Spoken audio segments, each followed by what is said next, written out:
Students, today's our topic is muscular tissue. As you all know that our body is capable of performing various activities, and all of you are aware of the word muscle also. So muscles, basically what they do is they connect bones with each other and they help in movement of our body.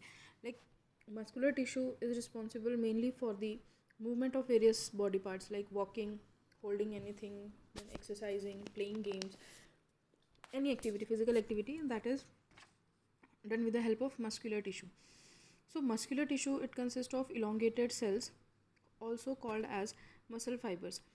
So muscular tissue is made up of large number of cells or group of cells which are fibrous in structure. Fibrous means which are elongated cells, long cells, living cells, and with the nucleus, but their structure may vary. Now the tissue is responsible for movement in our body. This muscular tissue is responsible for various types of movements. Muscle contains special proteins called contractile proteins which contract and relax, which cause movement.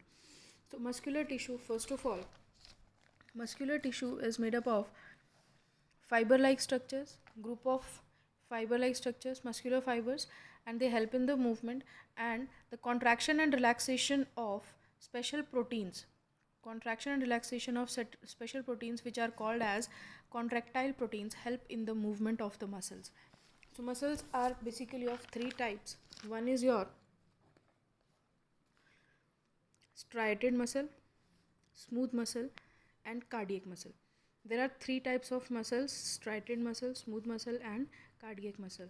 Striated muscle is named, or it is called as striated muscles, because if we observe the muscle fiber of this type of muscle, there are dark and light colored bands in these muscle fibers which are called as striations. As you can see in the diagram also, there are dark and light colored bands on these muscle fibers, therefore they are called as striated muscles. They are having nucleus also, and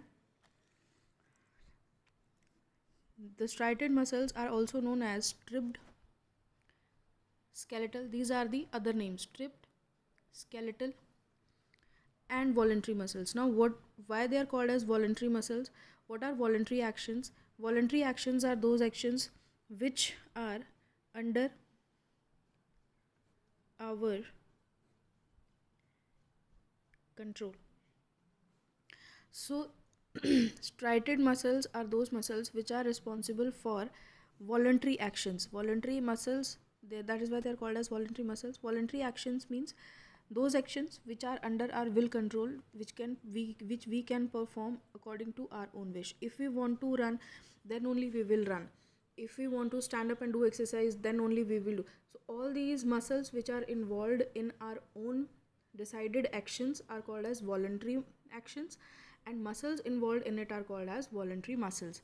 So striated muscles are the type of voluntary muscles. Now the skeletal muscles are mostly attached to the bone. Mostly these muscles are attached to the bone, and it consists of alternate dark and light stripes, striations, bands, and they are called as stripped muscles, and they are also called as stripped muscles.